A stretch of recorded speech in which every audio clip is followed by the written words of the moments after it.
He fought Czech News to prevent ever having his photos from going public. Today, another attempt at obstruction. Murderer Mohammed Daoud Omar made a last-minute, unusual application to ban the publication of his punishment.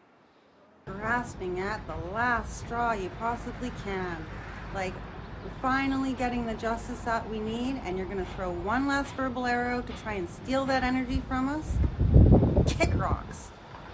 In March of 2022, Omar stabbed to death Middleton's brother, 30-year-old John Dickinson, outside Lucky Bar on a busy 90s night.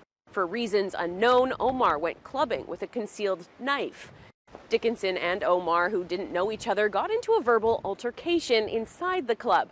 Outside, Omar stabbed Dickinson later, who was unarmed, twice, causing him to die of massive blood loss. Omar fled the scene. Within the hour, he called himself into 911.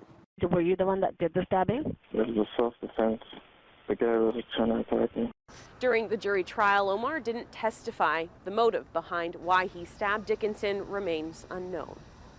After weighing elements like Omar's prior criminal record and psychiatric and race assessments, the sentencing judge ultimately found Omar poses a high risk to society. He has several prior violent convictions out of Ontario, many involving strangers and weapons. He was assessed as having a history of significant problems with antisocial behavior, elements of personal disorder, and while he struggles with mental health issues and substance use, psych reports show he has serious issues with compliance and treatment, leaving Omar at an elevated risk of violence as compared to other offenders.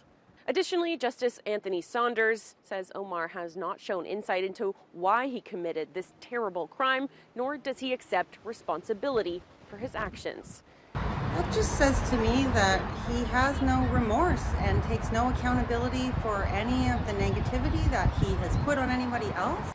In the 3 years he's spent behind bars so far, Omar has reportedly come into conflict with corrections staff, fought with other inmates, and made himself a shiv. Omar tried to muzzle the media once again today. He made the unusual move to apply for a publication ban on the judge's sentence.